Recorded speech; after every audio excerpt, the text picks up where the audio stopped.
ایک دور دراز ریاست میں جہاں خوابوں کا محل آسمان سے باتیں کرتا تھا، وہاں ایک حسین اور نازک شہزادی رہتی تھی جس کا نام عائشہ تھا۔ عائشہ کا دل محبت اور نرمی سے بھرا ہوا تھا، لیکن اس کی زندگی میں ایک گہری اداسی تھی۔ وہ محل کی چمک دمک میں گھری ہوئی تھی، لیکن اس کی تنہائی کا احساس ہر روز بڑھتا جا رہا تھا۔ عائشہ کی ماں ملکہ زبیدہ کا انتقال اس کے بچپن میں ہی ہو گیا تھا۔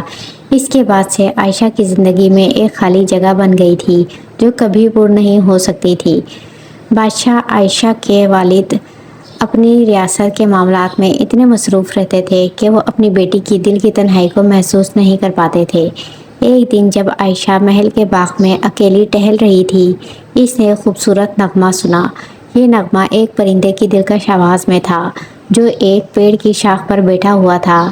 عائشہ کی آنکھوں میں آنسو تھے، لیکن اس نغمے نے اس کے دل میں ایک عجیب سا سکون پیدا کیا تھا۔ عائشہ نے پرندے سے کہا، اے پیارے پرندے، تمہاری آواز میں ایسا جادو ہے جو میری اداسی کو دور کر رہا ہے۔ کیا تم ہر روز میرے لیے گا سکتے ہو؟ پرندے نے نرمی سے جواب دیا، شہزادی، میں خوشی سے ہر روز تمہارے لیے گا سکتا ہوں، لیکن میں تمہیں ایک راز بتانا چاہتا ہوں۔ عائشہ نے حیرت سے پوچھا، کون سا راز؟ پرندے نے کہا، میرا نغمہ تمہارے دل کے دکھ کو سمجھتا ہے، کیونکہ میں تمہاری ماں کا پیغام لے کر آیا ہوں۔ وہ چاہتی ہیں کہ تم جان لو کہ تم اکیلی نہیں ہو۔ تمہاری ماں ہمیشہ تمہارے ساتھ ہے، تمہارے دل میں، تمہارے ہر لمحے میں۔ یہ سن کر عائشہ کی آنکھوں میں آنسو بہنے لگے، لیکن یہ آنسو غم کے نہیں بلکہ سکون اور محبت کے تھے۔ اس دن کے بعد عائشہ نے پرندے کے نغموں کو سننا اپنی روزمرہ کی عادت بنا لی۔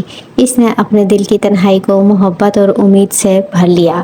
بادشاہ نے بھی محسوس کیا کہ اس کی بیٹی کی زندگی میں کچھ بدل گیا ہے۔